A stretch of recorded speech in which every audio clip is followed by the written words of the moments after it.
So this is the part 2 of, well, I guess this is the labor and delivery part, and the last one was week 37. So, and going to the hospital. So I got my notes. I've got Cody to help me out with the stuff I don't remember. And so let's do this thing. So when I left off last time, I had just gotten to the hospital, which was roughly 11:30 in the morning. Our dog likes to chase our cat out of the room. So I had just gotten to the hospital, and they actually, Cody wasn't there for maybe another hour and a half to 2 hours. Yeah. But the only thing that I did while he wasn't there is, so they have this, what they call a balloon. And the way that it was explained to me is it's like these rings of fluid that expand to help your cervix expand, so that you dilate faster. It's part of being induced. So they tried to put it in. Hey, buddy. I have a pacifier if he needs it. So they, all right. So they tried to put it in, and my cervix was so high that it hurt. And when I say hurt, I mean super painful. Like, Cody was there the second time they tried before they put in the epidural. Or no. Nope. I was. You were there for something where it was. I was there when they were doing like examinations on your cervix. Yeah. And it wasn't even that. It was just like looking at it. I say looking at it. It was because they have to feel. Yeah. And I was screaming at that point. Yeah, it was a lot worse when they were trying to put the balloon in. So they tried to do that. They couldn't do that. So they decided what they needed to do was they needed to insert a pad with what's called Cervidil. And it's a gel that goes, it's kind of like a tampon, but a lot skinnier. And that softens your cervix, so then they can put in the balloon. So they decided they needed to do that, but before they did that, I got to have lunch, which is about the time Cody showed up. And then at 2:30, they put in the Cervidil. So it's 2:30 in the afternoon on Friday. And they told me it would be about maybe 8 to 10 hours. It could take up to 12, but generally it takes about 8 to 10 before they start seeing results, and then they can start either the Pitocin or the balloon or both, and you know, just it all depended on how far along my body was going. Turns out it took a lot longer. The only thing that happened between them taking out the Cervidil and then putting it in is I started getting contractions around 4 o'clock-ish, which you can see in the at the hospital video. Cody's showing like the contractions going. Oh, yeah. Yeah, and so I was getting them and I was feeling them. They were mostly just really uncomfortable, but yeah, it felt like at that point, and this, I know, like, I'm telling you how you were feeling, but at least from what you told me when you were there, it was like the contractions were uncomfortable, but what was painful was mostly your back. Yes. Because, like, the hospital bed that's there, it's like a birthing I'm making air quotes. It's a birthing hospital bed. And so before you give birth, there's like this tiny little thin mattress on the bed, which I never even sat on because she was in the bed the whole time, obviously. So I guess that was really uncomfortable. And I guess the point is, later on, when it had like a normal mattress, I tried to sit on the bed and it was horrible. So I can only imagine how bad it was with a thin mattress on it. Yeah, it was, well, and on top of that, I'm pretty sure I was having back labor. Yeah, I wonder if you were, because your back was bad. Yeah, it was crazy painful. So during that 12, actually it was more like 13 hours that they just kind of left it in.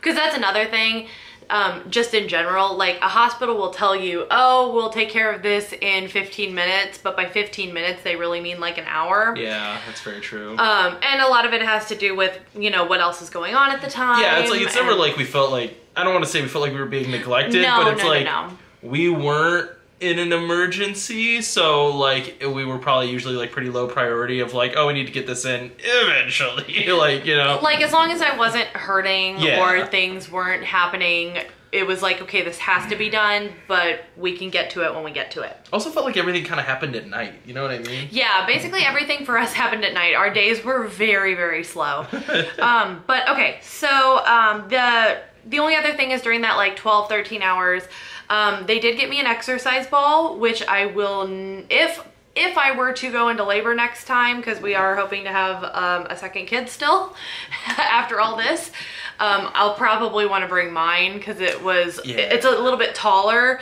and like having to get as low as their exercise ball was a little frustrating. And we also got to take a lap around. Oh yeah, I forgot about that. We did walk around. Yeah, once, didn't we took like 2 laps around the maternity ward, and that was nice. But yeah, nothing was really happening. So Saturday at 3 in the morning, they did remove the Cervidil, and they had been checking me this whole time. When they removed it, I was dilated to a 1. So I was having infrequent contractions, like 3 to 5 at a time, and I was dilated to a 1. So the next thing that happened, because it was so painful to get the balloon in the first time, and every time they checked my cervix, it hurt so bad. So at 5 a.m. they put in the epidural, and really it was just used to stop the pain of trying to open up my cervix. Mostly them checking it because it was so high. Like, gonna get graphic, but basically they were getting as far in there as they possibly could. It was really far. Yeah, it was really if we're being far. like honest in this video, it was crazy far. Yeah, so. And it was very painful. It was very, very painful. And on top of that, they're trying to feel for him. Oh my gosh, should we talk about that? No, well, we're not there yet. Oh, we're not? No. You had the sensors on at that point. No, not at that point. You had the ultrasound sensors on. Oh, I had the outside one. Yeah, that's what I'm talking about. Oh, okay. So during this whole time, I've had the exterior sensors on, which they have one on top that measures contractions, and then one that's lower, usually, that's measuring his heart rate. Yeah, and these things straight up sucked because they were just like, so there's the ultrasound you get, to be able to see the baby. It was an ultrasound sensor, it just only heard his heartbeat. And they were awful because, so Mandy's back was really uncomfortable. So she had to shift around a lot. And Graham, as a baby, liked to move around a lot. Probably, have you talked about like having high amniotic fluid? I've mentioned it before, okay, but I had a lot of amniotic fluid. Basically, Graham had a lot of room to move around. So every time Mandy would move, his heart rate would go away.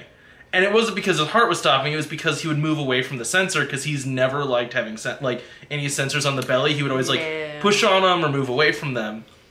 So when it got to nighttime and whatever, this is a little bit like me whining when my wife's giving birth, but I did try to sleep at one point. Oh, we both did. It was both of us. It wasn't just him. But it has to be so much worse for you too because you're actually, so I had this little nook I could sleep in, and I would go back there and it felt like every 10 minutes. It would be you would hear just this faint of a heartbeat, and then Mandy would shift because her back was uncomfortable. The heartbeat would go away, and then we would just be like, oh no. And then a nurse would come in and be like, gotta find the heartbeat.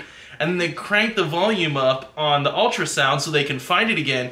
And it just sounds like horrible speaker crackling, Well, as they're putting it on they're trying to find him again. Yeah, and they're having to re-put on jelly and readjust the bands.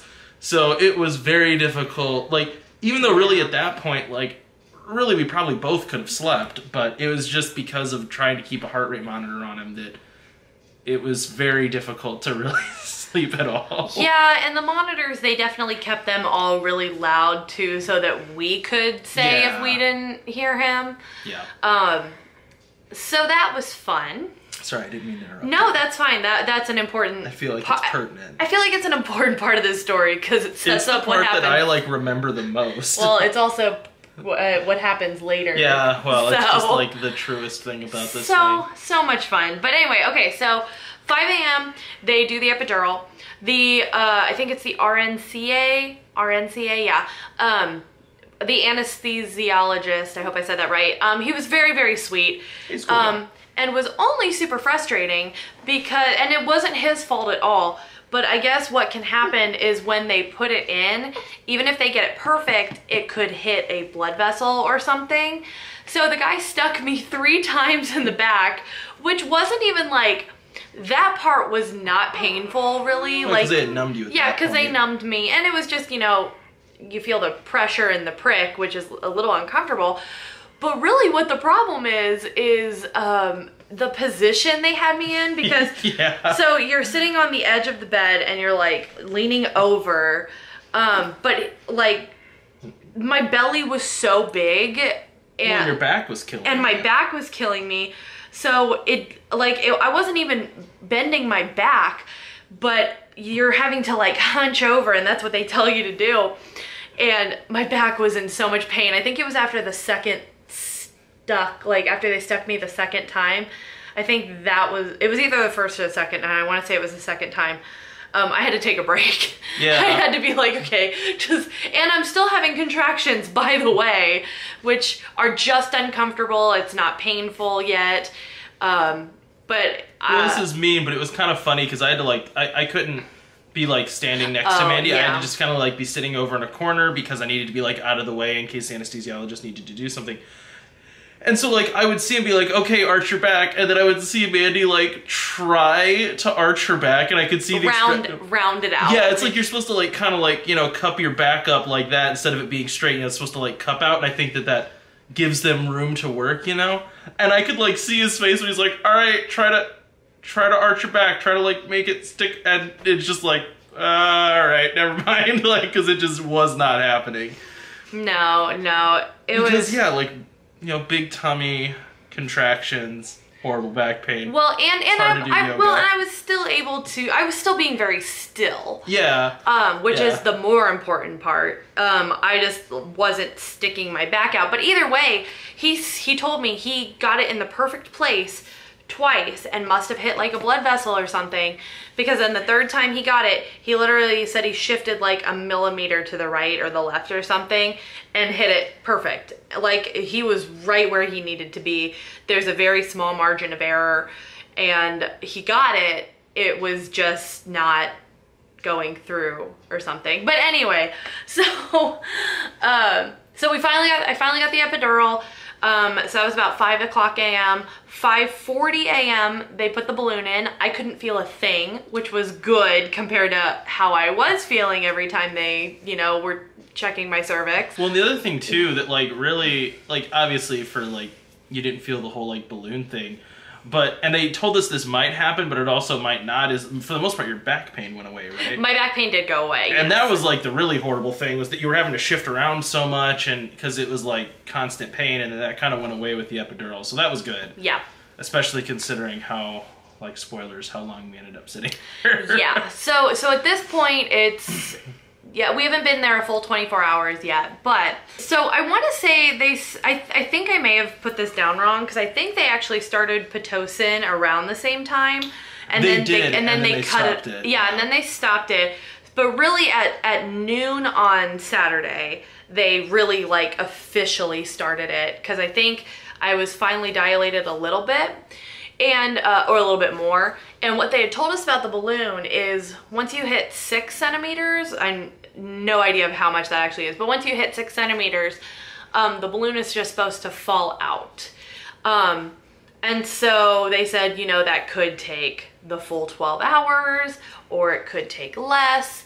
But like they do start Pitocin to help like make that go faster, help you dilate faster because you're contracting more, which you could see, like you can see on the monitor. I wasn't feeling them at that point, but you could see on the monitor that I was contracting. And the balloon never fell out. So it was Saturday at 6 p.m. So we had gone the full 12 hours. At that point, we had definitely been in the hospital for over 24 hours. But it's Saturday at 6 p.m. They took the balloon out.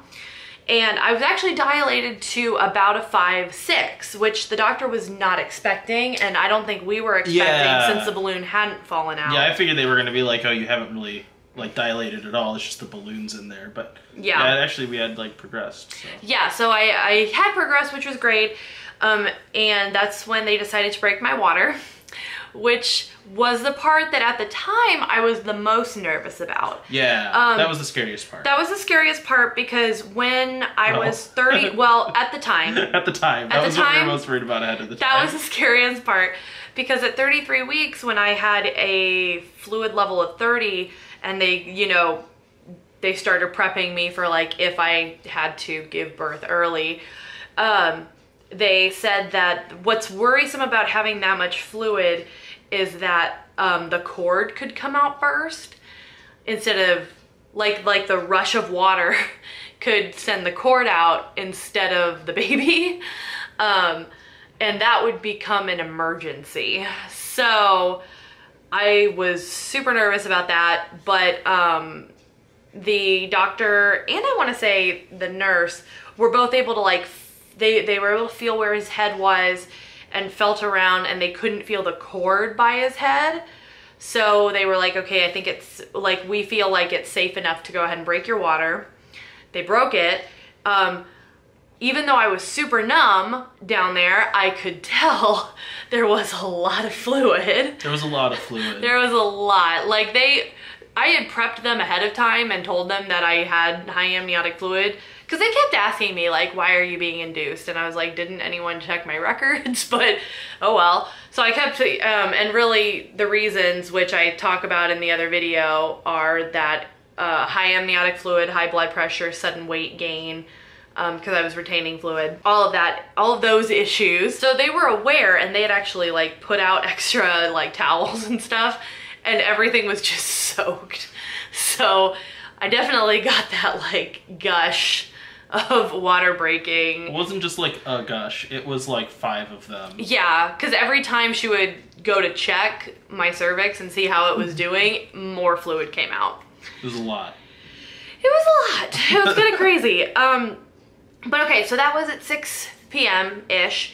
And right around that time is when they decided, or that's when they told me that now that my water's broken and I'm dilated to a 6 and they're still doing Pitocin and I still have the epidural in my back, they said that I should be dilating roughly 1 centimeter an hour. Yeah. So we looked at each other and we were like, okay, so based on that, like 10 to midnight, we should be having a baby.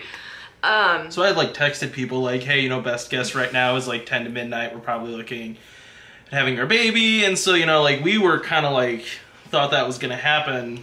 Yeah, and so he was trying to sleep and I was just trying to like I wasn't feeling anything still. And they were coming in to check my blood pressure and everything. Yeah, like not much was happening. Yeah, not much was happening. And they came in around 8 o'clock. Is that when the nurses changed?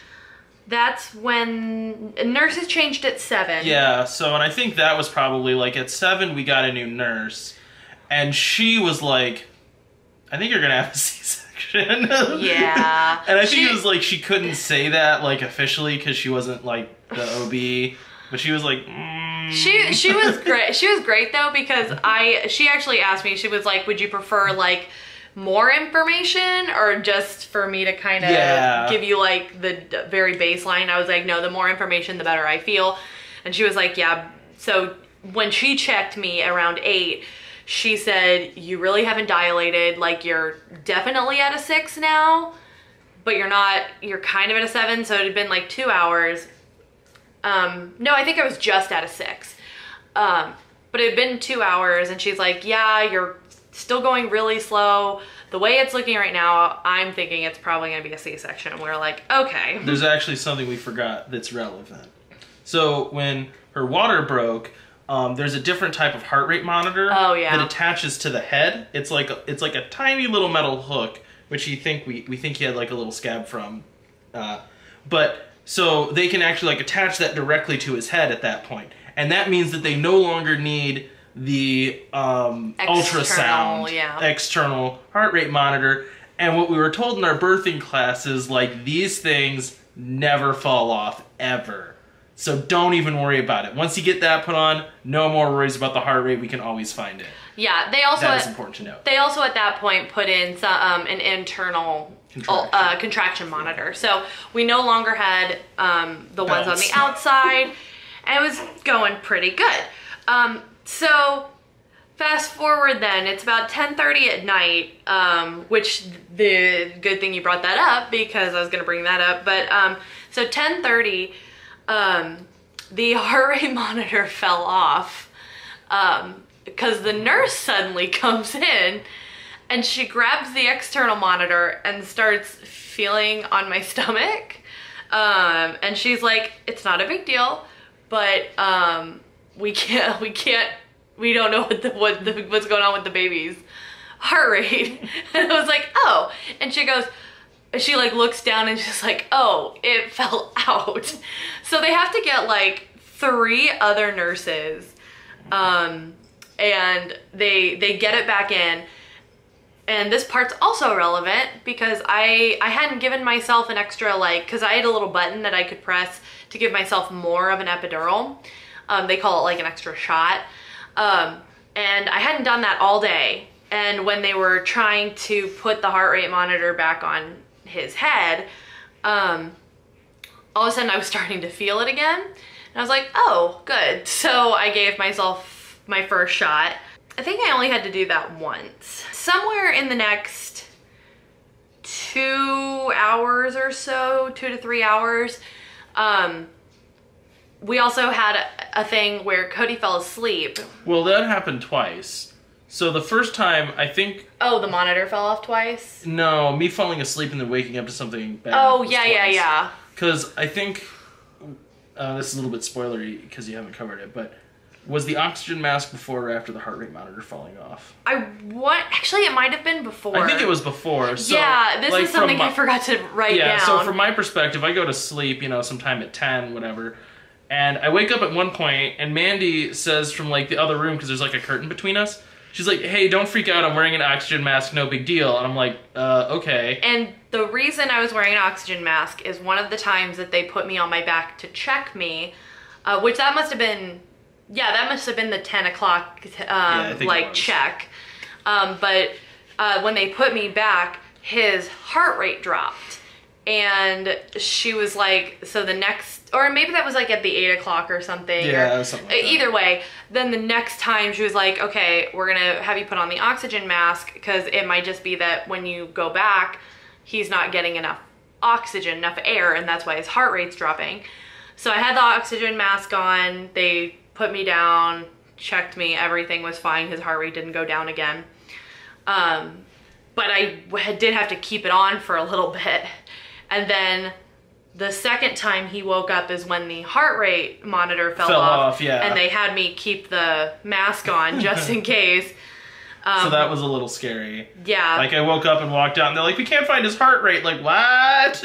Yeah. And they did, and it was fine, but it was a little scary. So at the 10:30-ish when the heart rate monitor fell off, they checked me and I was still at a 6, maybe a 7. So at like 6.5-ish. They checked me again Saturday at 11:30 at night. And it was about the same dilation, and I had noticed, even though I couldn't see it very well, I had noticed that on the monitor, the contractions were really kind of like the monitor was flattening out. I don't know what the... Yeah, like the contractions weren't like... So when the contraction monitor is on the outside and it's an ultrasound, yeah. It measures them happening, but not their intensity. Once it's on the inside, it's actually measuring intensity. It's much more accurate. Throughout this whole thing, really the intensity was dropping the whole time. So she was having contractions, but they were really light. And I mean, she couldn't feel them really at all, right, at that point? Yep. So, but then throughout that, like I was watching it because you get super paranoid and start watching monitors if you're sitting in a hospital long enough. Yeah. You could like see them just like kind of getting like worse, and that they were not getting more painful, which is what they should have been doing, Yeah, they weren't getting stronger at all. So they weren't causing you to like progress. Yes, and they were still upping the Pitocin, which they were doing roughly 1 dose, I guess. So like they started a 1 and then the next hour they would go to a 2. So every hour they're still adding 1 to my dose. Yeah, and I think at this point is when they cut your Pitocin. Yes, I think you're right. I think at that point they cut it to see if they could jumpstart my contractions again. Yeah. And because I think they cut it for like half an hour to an hour, and then they started restarted doing it it again to try to get her body to react to the Pitocin. Yeah. Which it kinda did. Well, not really, because then at 2 a.m. on Saturday, my contractions and my dilation were the same. I had not progressed at all, and really to me it felt like I was going backwards. Graham had moved down, which he hadn't really been moving before. Yeah. He had moved down. So when the baby is at like coming out, it's like a 1. When it's at your cervix, it's a 0.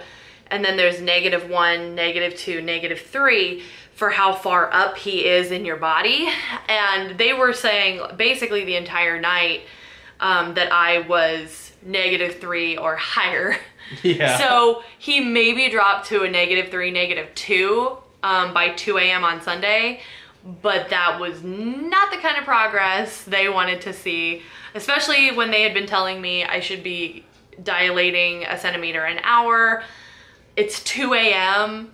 So we're 6 hours after. Yeah. Yes, we're 6 hours after they broke my water. So at 2 a.m., that's when the doctor comes in and she goes, okay, so here are your options. We can either wait. You're at the maximum level for Pitocin, and for the epidural, like I was feeling things more and more. I had been giving myself doses every time they checked, but I was feeling more and more. So at some point I wasn't super comfortable continuing to put large amounts of it in my body. And so we could wait and see what happened, which we'd already been in the hospital over 36 hours at that point. Or we could do a C-section.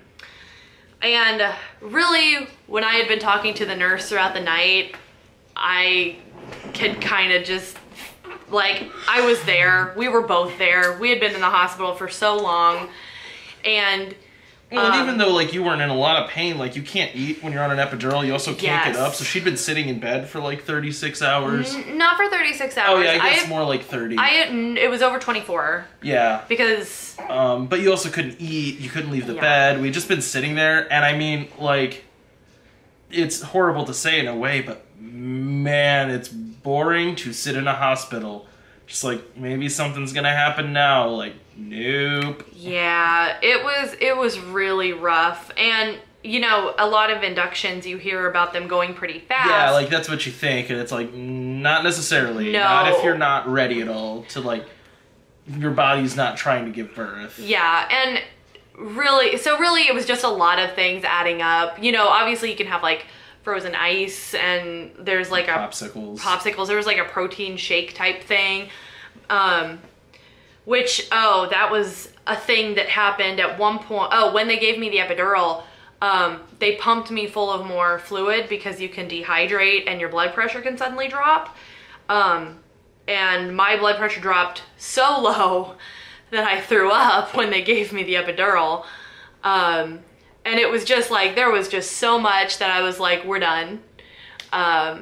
Like my body, I have no energy. Ooh. So even if I was gonna do labor, I honestly felt like basically what I was saying before it stopped is, I really felt like at that point, even if I was going to do labor, I would have no energy whatsoever to even do it. And I hadn't been progressing at all, so who knows when labor would have even started. So that was more than enough reason to go into the C-section for me. Yeah.